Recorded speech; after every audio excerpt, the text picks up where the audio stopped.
दिल है छोटा सा, छोटी सी आशा, मस्ती भरे मन की भोली सी आशा, चांद तारों को छूने की आशा, आसमानों में उड़ने की आशा, है ना। हमारा मानना है कि कोई भी कहानी छोटी हो या बड़ी शुरू होती है इच्छा से। इच्छा कुछ कर दिखाने की, ऊंचाइयों को छू लेने की। स्काई इज द लिमिट, शायद इसीलिए कहते हैं कि अपनी सीमाएं भी उसकी तुलना में सेट करो जो खुद सीमांत है। उसी आकाश को ताकते हुए ख्याल आता है चांद तारों का, हमारे ग्रह के अकेले ना होने का। और चांद तारों सौरमंडल आदि की बात हो और नासा नाम का करंट हमारी ब्रेन वायरिंग से होकर ना गुजरे, ऐसा बिरले ही होता है। आज अंतरिक्ष और उससे जुड़ी बातें क्यों? क्योंकि खबर है बड़ी। आज रात इंडियन स्टैंडर्ड टाइम के अनुसार 11:47 पर नासा के आर्टेमिस का लॉन्च होगा। बीते शनिवार को आर्टेमिस के लॉन्च व्हीकल पर कई बार बिजली गिरी थी, पर लॉन्च में कोई दिक्कत आने के आसार नहीं, ये खुद बताया था नासा के senior test director Jeff Spalding ने। पर लॉन्च से कुछ ही देर पहले कहानी में एक और ट्विस्ट आ गया। दरअसल नासा के मून मिशन आर्टेमिस 1 का लॉन्च होना था 29 अगस्त शाम 6:03 पर कैनेडी स्पेस सेंटर से, पर इंजन में खराबी के चलते वो लॉन्च टाल दिया गया और लॉन्च हो रहा है आज, जैसा हमने आपको बताया। पर चांद पर पहली बार तो कोई स्पेसक्राफ्ट भेजा जा नहीं रहा, फिर नासा के इस मिशन की इतनी चर्चा क्यों हो रही है? आज इसी पर हम तफसील से बात करेंगे।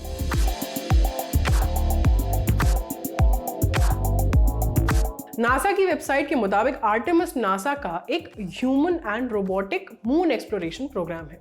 ह्यूमन माने इंसान, रोबोट से रोबोटिक हम समझते हैं। मून एक्सप्लोरेशन का मतलब है चांद को एक्सप्लोर करना। आम भाषा में कहें तो चांद पर रिसर्च करना, उसके बारे में बेहतर जानकारी हासिल करना, जिसकी चर्चा अभी हो रही है, वो इस पूरे प्रोग्राम का पहला चरण है। इस प्रोग्राम के जो मेजर कंपोनेंट्स हैं उनके बारे में आपको बता देते हैं। पहला है SLS स्पेस लॉन्च सिस्टम, दूसरा ओरिजिन नाम का एक स्पेसक्राफ्ट माने अंतरिक्ष यान, और तीसरा lunar gateway human landing systems. Program का लॉन्ग टर्म उद्देश्य है चांद पर परमानेंट बेस कैंप बनाना और मंगल ग्रह पर मानव मिशन को भेजना।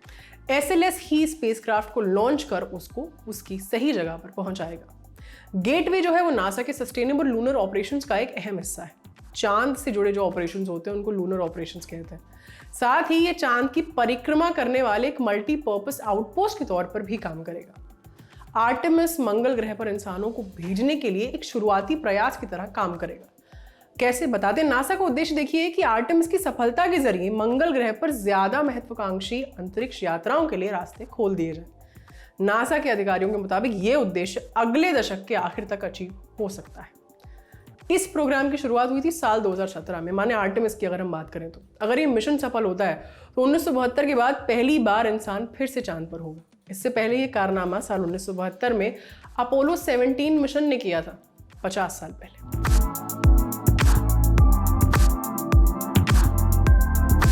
ग्रीक माइथोलॉजी माने ग्रीक पौराणिक कथाओं के मुताबिक आर्टेमिस अपोलो की जुड़वां बहन है। क्योंकि साल 1972 में अपोलो मिशन ही चांद से जुड़ा आखिरी मिशन था, ऐसे में अपोलो से कनेक्शन जोड़ने के लिए इस मिशन का नाम आर्टेमिस रखा गया है। इतना ही नहीं, आर्टेमिस को चांद की देवी, गॉडेस ऑफ द मून भी कहा जाता है। आर्टेमिस अलग अलग चरणों में चांद को एक्सप्लोर करेगा। पहला चरण है आर्टेमिस 1, जिसके लॉन्च को टाल दिया गया था। इस चरण के बाकी के मिशन पहले के चरण के मुकाबले आगे आने वाले जो चरण होंगे वो कठिन होंगे।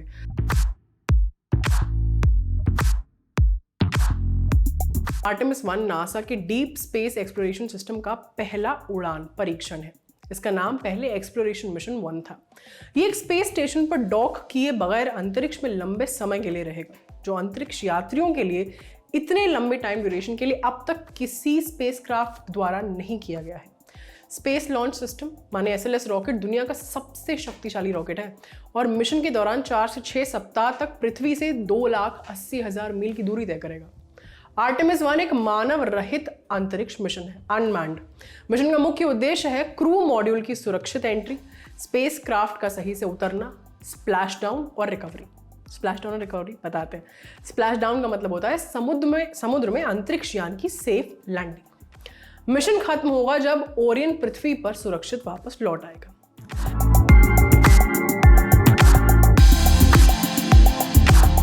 ये पहले वाला मिशन भले ही मानव रहित है, लेकिन ये स्पेसक्राफ्ट बगैर किसी को लिए नहीं उड़ेगा।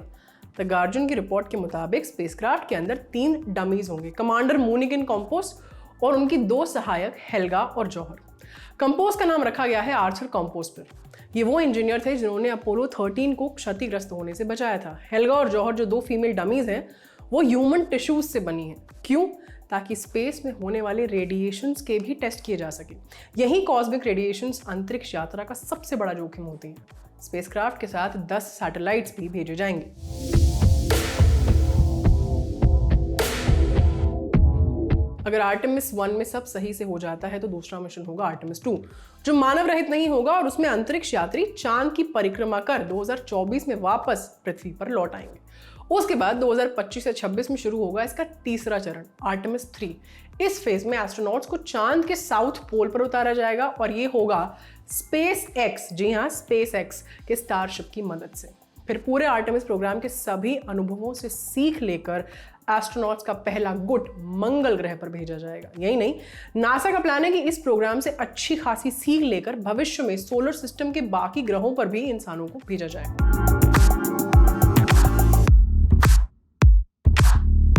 जाते जाते ट्रिविया, नासा इकलौती स्पेस एजेंसी नहीं है जो आर्टेमिस से जुड़ी है, और भी है। कनेडियन स्पेस एजेंसी CSA का कमिटमेंट है कि वो गेटवे के लिए उम्दा रोबोटिक्स उपलब्ध कराएगी। साथ ही ESA माने यूरोपियन स्पेस एजेंसी ने एस्पिरिट मॉड्यूल देने का जिम्मा लिया है।